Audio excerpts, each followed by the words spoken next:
Isipin mo ang isang lumang aklat. Ang mga dilaw nitong pahina ay nagtatago ng mga lihim na kumikislap tulad ng mga bituin sa madilim na gabi. Inaanyayahan kang lumubog sa mga kwentong walang hanggan. Ihanda mo ang iyong puso para makilala natin ang isang kwento sa Biblia na madalas ay hindi pinapansin. Sa ating paglalakbay, bubuksan natin ang mga bintana ng nakaraan at hahayaan ang liwanag ng salita na tanglawan ang ating mga landas. Bawat detalye na malalantad ay maaaring humipo sa iyong kaluluwa. Alam mo ba na may mga kwentong napakalalim na bihira o hindi pa man lang naibabahagi sa mga tradisyonal na pulpito? Sa pagtuklas sa mga tagong kayamanang ito, maaaring magkaroon ng bagong sigla ang iyong pananampalataya. Hayaan mong ang iyong kuryosidad ang maging gabay ng iyong pag-iisip at hayaang ang banal na espiritu ang magpahayag ng mga revelasyong maaaring yumanig sa iyong buhay. Minamahal kong kapatid na babae, isipin mong ikaw ay isang arkeologo ng biyaya, sumusuyod sa mga banal na lihim. Sa ating paglalakad sa mga pasilyo ng inspirasyon, matatagpuan natin ang mga hindi inaasahang koneksyon sa pagitan ng mga kwento sa Biblia at ng ating mga pang-araw-araw na hamon. Maghanda kang magulat at madamang bahagi ka ng isang mas malawak na plano na isinulat ng Diyos para sa iyo. Dito, bahagi ka ng isang komunidad ng mga taong sabik sa tunay na kahulugan ng mga kasulatan. Bawat kwento tungkol sa Biblia ay magsisilbing tulay na magpapatibay ng iyong pananampalataya at magpapasariwa ng iyong mga pag-asa. Damhin mong hindi ka nag-iisa sa paglalakbay na ito. Tayo ay isang pamilya ng pananampalatayang pinagbubuklod ng pag-ibig ni Kristo. Sa bawat pagninilay sa mga kwento, mapapansin nating naroroon ang mga praktikal na aral, ang mga kilalang aral sa buhay ng tao. Ito'y mga walang kupas na prinsipyo na gumagabay sa atin sa harap ng kalungkutan, kasiyahan at mga desisyon. Buksan mo ang iyong puso upang tanggapin ang bawat turo, hayaang baguhin nito ang paraan ng iyong pamumuhay sa bawat araw. Minamahal kong kapatid na lalaki, sabay tayong tuklasin kung paano ang mga kwentong ito ay maaaring magdala ng aliw sa isang pagod na puso. Ang salita ng Diyos, buhay at makapangyarihan, ay may kakayahang magpanibago ng pag-iisip at muling sindihan ang apoy ng pananampalataya sa mga pusong nawalan na ng pag-asa. Hayaan mong muling magliyab ang iyong pananampalataya sa liwanag ng kanyang banal na katotohanan. Habang tayo'y sumusulong, napagtatanto nating marami ang naghahanap ng mga agarang kasagutan. Ngunit ang kasulatan ay nagbibigay ng lalim sa mga aral sa buhay. Doon natin natutunan ang tunay na kapatawaran, tibay ng loob at ang walang kondisyong pag-ibig. Hayaan mong ang mga katotohanang ito ay umawit sa iyong kaluluwa na parang banayad na himig na pumapawi ng lahat ng pagkabalisa. Sa bawat pahina, lilitaw ang mga larawan ng mga tupa na ginagabayan ng isang mapagmahal na pastol. Mga marinong humaharap sa unos, ngunit nagtitiwala sa kamay ng Diyos, at mga matapang na unang tumahak na ginagabayan ng pananampalataya. Ang mga halimbawang ito ay bahagi ng mga kwentong may aral sa buhay na bumubuo sa ating paglalakbay at nagtuturo sa ating magtiwala sa manunubos, kahit nasa gitna ng unos. Naramdaman mo na ba na parang walang kabuluhan ang iyong araw-araw na buhay? Sa pinakalumang mga pahina ng kasulatan, umaalingaw-ngaw ang mga mahahalagang aral na itinuro ni Bro Eli Soriano na nagpapaalala sa atin na ang pag-aaruga ng Diyos ay walang patid. Damhin mo ang lakas ng mensaheng ito na bumabalot sa iyong kasaysayan at nagbibigay bagong tiwala sa Panginoon. Aking kapatid na babae, pansinin mo kung paano nabubuhay ang mga kwentong ito kapag pinagnilayan natin sila ng bukas ang puso. Bawat tauhan, bawat tagumpay laban sa pagsubok ay nagsasalaysay ng Diyos na umaalalay sa lahat ng yugto ng buhay.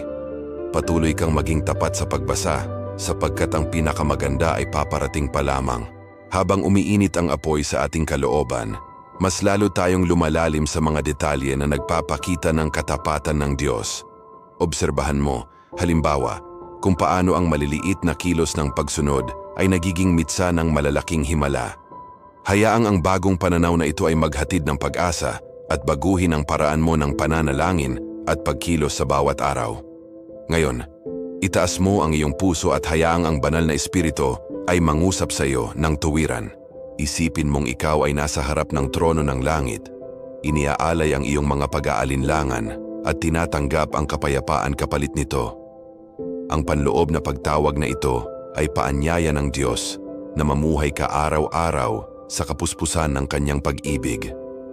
Tingnan mo kung paanong ang paglalakbay ng pananampalataya ng mga sinaunang tauhan ay sumasalamin sa ating sariling mga laban. Bawat hadlang ay nadaig sa pamamagitan ng di matitinag na tiwala sa Panginoon. Masdan kung paanong ang mensahe ay umaangkop sa ating makabagong mga pakikibaka, nagbibigay ng aliw at gabay sa bawat hakbang. Kapag sinisiyasat ng mga mambabasa ang mga talatang ito, natatagpuan nila ang malalalim na sagot tungkol sa layunin, pag-asa at pagtitiyaga. Ang mga talinghaga sa Biblia ay tila salamin ng kaluluwa na nagpapakita ng mga bahagi ng ating buhay na kailangang pagalingin at palayain. Hayaan mong dalhin ka ng sinaunang karunungan na ito sapagkat ito'y patuloy na umaalingaw-ngaw sa ating mga puso. Aking kapatid sa pananampalataya, tandaan mo, hindi lang tayo nakikinig sa mga lumang kwento, kundi nararanasan natin ang buhay na presensya ng Diyos sa ating piling. Bawat salita ay may kapangyarihan at kapag ipinahayag ng may pananampalataya, ito'y nagiging sandatang panlaban sa panghihina at takot. Kapit ka sa pangakong nagbibigay lakas sa pusong nabibigatan. Habang tayo'y sumusulong, isipin mo ang banal na hininga ng Diyos na nagpapabago ng iyong isipan at pananaw. Ang mga sinaunang kwento ay tila espiritual na laboratorio kung saan sinusubok ang ating pagtitiwala at natututo tayong umasa ng lubos sa Panginoon na kailanman ay hindi pumapalya sa kanyang mga pangako. Ramdam mo ba ang bigat ng mga pahayag na lumilitaw sa bawat talata? Kaya't tanggapin mo ang tapang upang harapin ang mga dating kinatatakutan. Batid na ang biyaya ng Diyos ay laging bago tuwing umaga. Huwag mong hayaang manaig ang kawalang katiyakan. Sa halip, ang katiyakan ng kanyang pag-ibig ang maging ilaw na gumagabay sa iyong mga araw. Kapag napapagod ka na, alalahanin mo ang mga laban na dati nang napagtagumpayan ng mga taong lubos na nagtiwala. Ang taimtim na panalangin ay nagiging hininga ng kaluluwa, nagpapalakas sa bawat hibla ng iyong pagkatao. Ipagkatiwala mo ang iyong mga alalahanin sa Ama at maranasan mo ang gaan ng kaloobang nagpapahinga sa kanyang mga bisig. Isipin mo ngayon ang isang pulutong ng mga kapatid na sabay-sabay nananalangin, itinaas ang tinig na umaalingaw-ngaw sa kalawakan. Iyan ang kapangyarihan ng sambayanang may pananampalataya, pinagbubuklod ng mga kwentong tumatawid sa bawat henerasyon. Alamin mong ikaw ay bahagi ng koro ng pagpupuri, kung saan bawat panalangin ay nagiging tulay para sa ikabubuti ng lahat. Ngayon, ipikit mo ang iyong mga mata at damhin ang banal na yakap ng Diyos na bumabalot sa iyong buong pagkatao.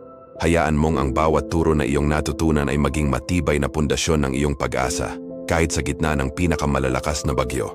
Maghanda tayong maglakad ng may kumpiyansa, sapagkat ang katotohanan ng Diyos ay hindi kailanman pumapalya. At huwag mong kalilimutan, ang Panginoon ang aking pastol, hindi ako magkukulang. Awit 23:2-1. Isipin mo ang isang marangyang habing tapiserya kung saan bawat sinulid ay kumakatawan sa kwento ng isang lalaki o babae ng Diyos.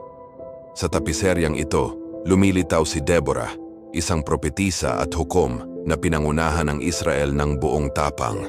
Ipinapakita ng kanyang halimbawa na ang Diyos ay bumabangon ng mga pinunong tila hindi inaasahan upang iligtas ang kanyang bayan. Pansinin kung paano ang tiwala kay Yahweh ay nagbago sa isang lingkod tungo sa pagiging matagumpay na tagapamuno. Bawat hakbang ni Deborah ay umaalingaw-ngaw sa ating mga kasalukuyang pagsubok, na nagpapakita na ang pagsunod ay nagbubukas ng daan kahit sa tila walang kalutasan. Sa kwentong ito, natututo tayo ng pagkilatis at ng makatarungang pagkilos. Samahan mo ako sapagkat may mensahe ito para sa iyong buhay ngayon. Minamahal kong kapatid na lalaki, isipin mo si Barak nang tanggapin niya ang utos na lumabas at makipaglaban. Siya'y nag-aalinlangan, ngunit ang presensya ni Deborah ay naging banal na panawagan tungo sa tapang. Kaya taitaas mo ang iyong puso at pansinin ang pagtawag na ginagawa ng Diyos sa iyo ngayon. Huwag mong hayaang lamunin ng takot ang tinig ng Panginoon na bumubulong sa iyong kalooban. Kasunod nito, nasasaksihan natin si Jonas, Iona, ang propetang tumakas mula sa kanyang misyon. Ang kanyang kwento ay nagsisilbing paalala na kahit ang mga lingkod ng Diyos ay maaaring tumanggi sa kanyang panawagan. Si Jonas ay natuto sa pinakamasakit na paraan na walang takas mula sa banal na layunin. Nang lumakas ang unos, naalala niyang magkasama laging lumalakad ang pagpapala at awa para sa nagsisising puso. Aking kapatid na babae, pagnilayan mo kung paano ka tumutugon sa mga tagubilin ng Diyos. Tumatalikod ka ba o sumusunod? Ang sagot sa tanong na ito ay maaaring magbago sa takbo ng iyong buhay. Sa loob ng tiyan ng isda, naranasan ni Jonas ang anino ng kamatayan at ang himala ng panibagong buhay. Ang talinghagang ito ay nagtuturo sa atin na ang parehong Diyos na nagsasara ng mga pinto upang tayo iitama, ay siya ring nagbubukas ng mga bintana upang tayo'y muling itindig. Sa ating pagpapatuloy, makikilala natin ang isang digaanong nababanggit na tauhan. Si Abigail, isang babaeng may dakilang karunungan. Ang kanyang mapagpakumbabang pagkilos ay nagligtas sa maraming buhay at nagdala ng kapayapaan sa pangkat ni David. Minamahal kong kapatid na babae, masdan mo kung paanong ang kababaang loob ay maaaring maging pinakamakapangyarihang sandata sa harap ng mga palalong pinuno. Inaanyayahan tayo ni Abigail na maghatid ng kapayapaan kapag ang galit ay gustong mamayani sa ating puso. Pagkatapos lumilitaw si Jose ng Ehipto na mula sa balon ng pagtataksil ay umakyat patungo sa palasyo ng kapangyarihan. Ang kanyang kwento ay patunay na binabaligtad ng Diyos ang kahihiyan upang maging karangalan kapag pinananatili nating dalisay ang ating puso. Sa bilangguan ng Ehipto, hindi nagpatalo si Jose sa kapaitan.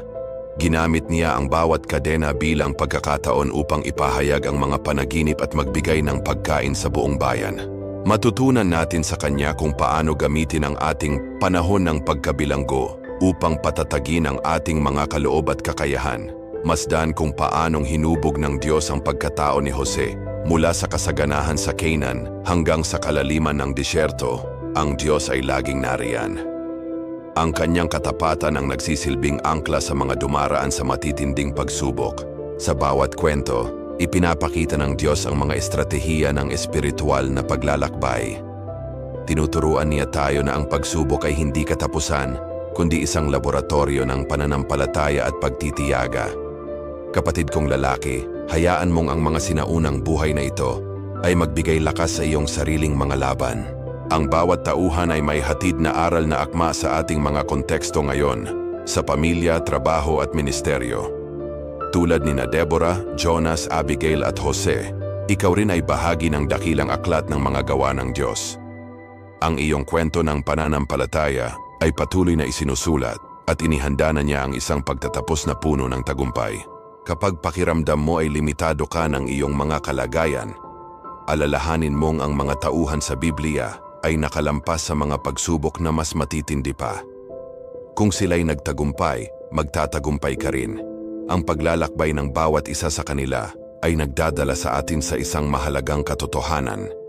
Ang Diyos ay makapangyarihan at kumikilos para sa mga nagtitiwala sa Kanya.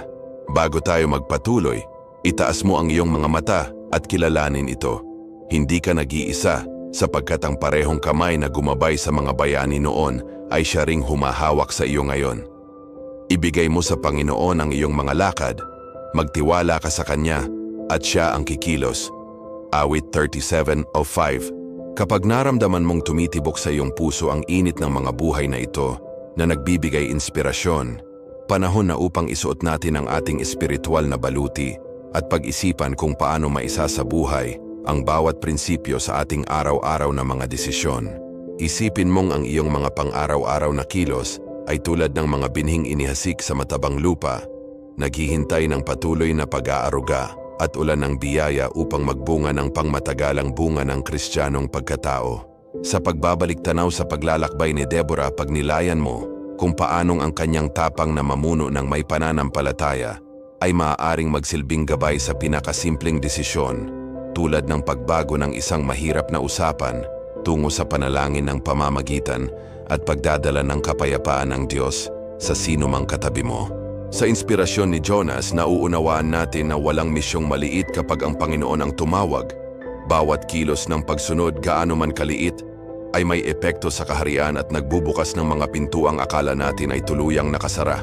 Itinuturo sa atin ng kilos ni Abigail na isabuhay ang pagkakasundo sa gitna ng kaguluhan. Pumili ng mga salitang may karunungan imbes na padalos-dalos na galit. Lumikha ng mga kapaligirang nagpapagaling at naglalarawan ng pag-ibig ni Kristo sa bawat kilos. Ngayon, itaas mo ang iyong puso at magsagawa ng tapat na pagsusuri sa sarili. Tukuyin ang mga gawin na lumalayo sa kapayapaan, palitan ito ng mga halagang makabiblia, at hayaang hubugin ng banal na espiritu ang iyong pagkatao ayon sa larawan ni Jesus. Ang pagtitiis ni Jose sa gitna ng pagkabilanggo ay nagpapakita ng kahalagahan ng pagpapanatiling dalisay ang puso kahit walang nakakakita. Ang ganitong paninindigan ay nagpapalakas ng personal mong patotoo at lumilikha ng mga pagkakataon para sa Diyos na ihayag ang mga kaloob na hindi mo pa natutuklasan. Linangin ang pasasalamat sa pamamagitan ng pagbabagong anyo ng mga reklamo tungo sa mga awit ng papuri.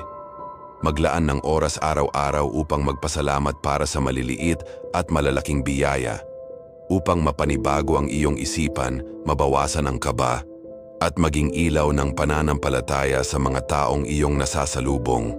Aking kapatid na babae, magpakabusog araw-araw sa salita ng Diyos sa pamamagitan ng paglalaan ng kahit 15 minuto upang magnilay sa isang talata. Tuklasin kung paano ito maaring gumabay sa iyong emosyon, mga desisyon at ugnayan sa paraang praktikal at nagbibigay buhay. Makibahagi ng aktibo sa mga Bible study groups kung saan ang pagbabahagi ng karanasan, pagtatanong at paglago kasama ng mga kapatid ay nagpapatatag ng pananampalataya sapagkat nilikha tayong mamuhay sa komunidad na nagtutulungan sa isa't isa.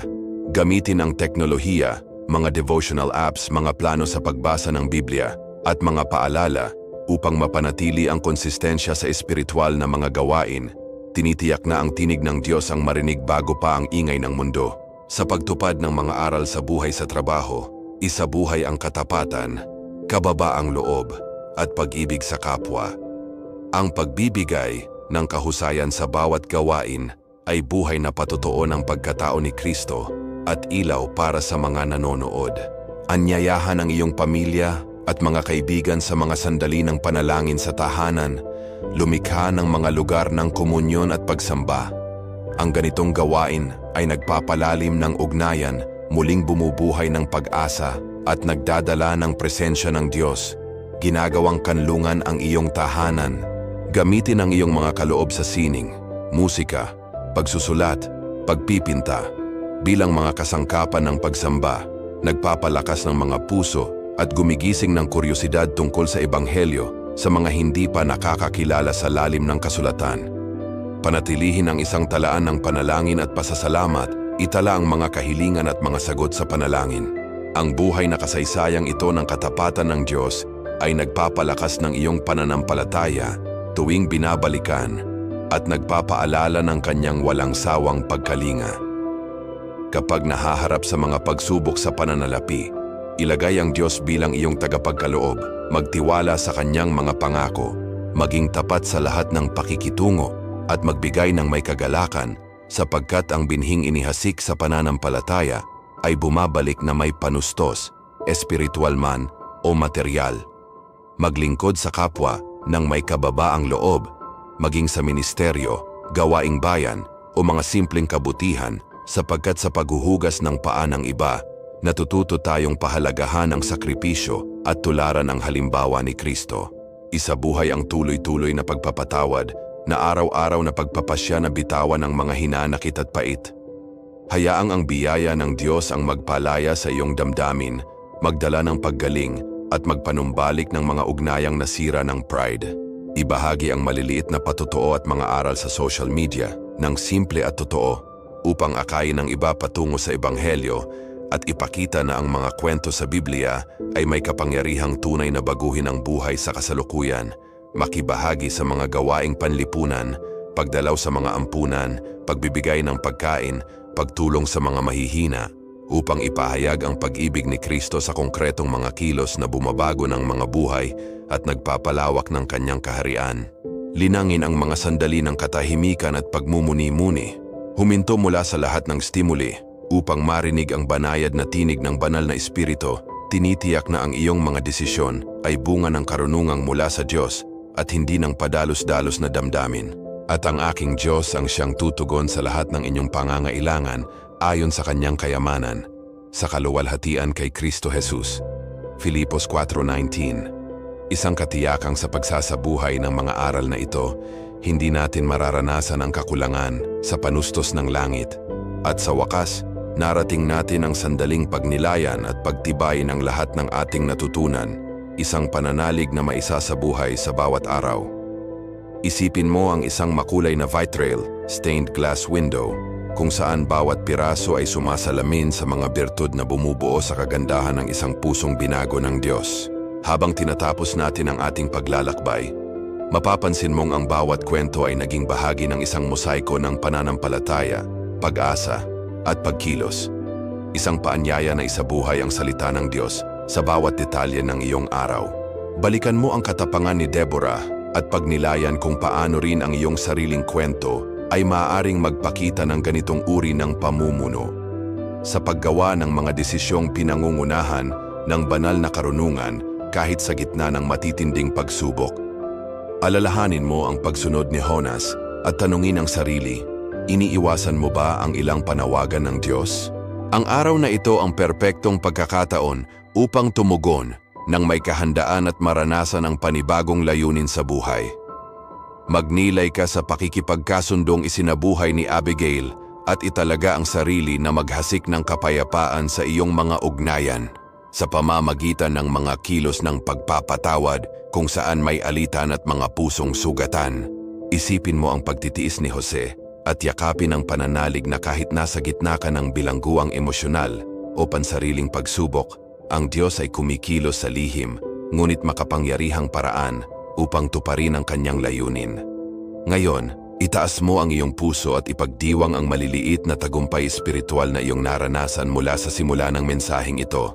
Kilalanin ang pagkilos ng Diyos sa mga detalye ng buhay na dati ay hindi mo pinapansin. Dalhin mo ang puso ng pasasalamat sapagkat bawat kilos ng pagpupuri ay nagpapalalim ng iyong relasyon sa Panginoon at binabago ang iyong pananaw sa gitna ng mga pagsubok. Isabuhay mo ang kawanggawa araw-araw.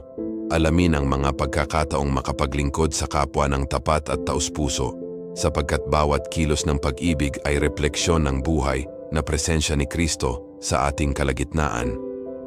Gamitin ang iyong tinig upang ipahayag ang mga patutuo ng pananampalataya. Ibahagi ito sa kapwa upang mapalakas ang iyong komunidad ng pananampalataya at mailuwalhati ang Diyos.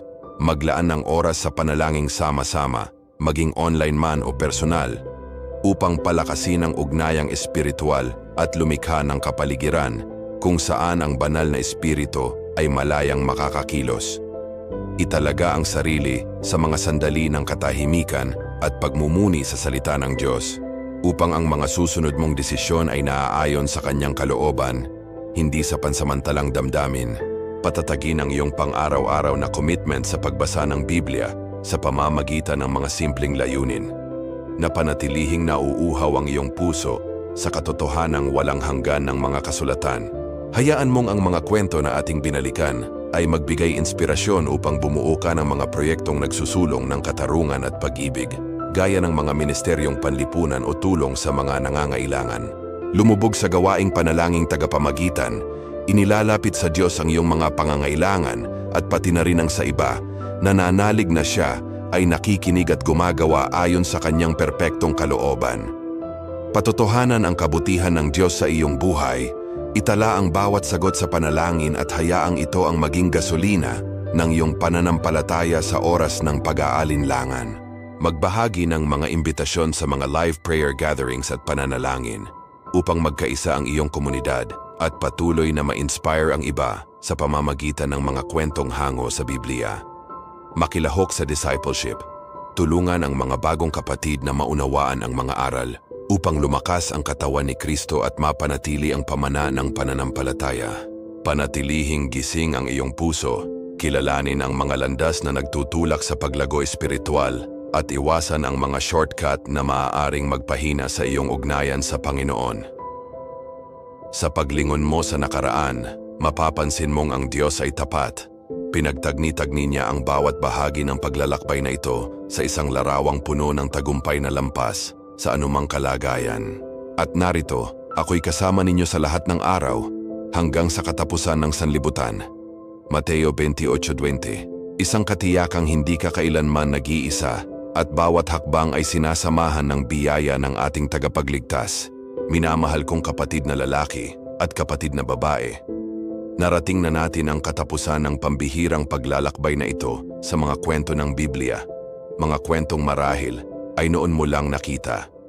Taos-puso akong nagpapasalamat sa iyong pagsama at sa pagbubukas ng iyong puso upang ang Diyos ay mangusap sa iyo sa pamamagitan ng mga salaysay na ito. Nawa mi madama, mutuwing umaga ang banayad na pag-aaruga ng Ama na muling nagbibigay lakas sa iyong diwa. Kung ang mensaheng ito ay tumimo sa iyong puso, magkomento ng amen sa ibaba upang sabay-sabay tayong magpuri sa Panginoon.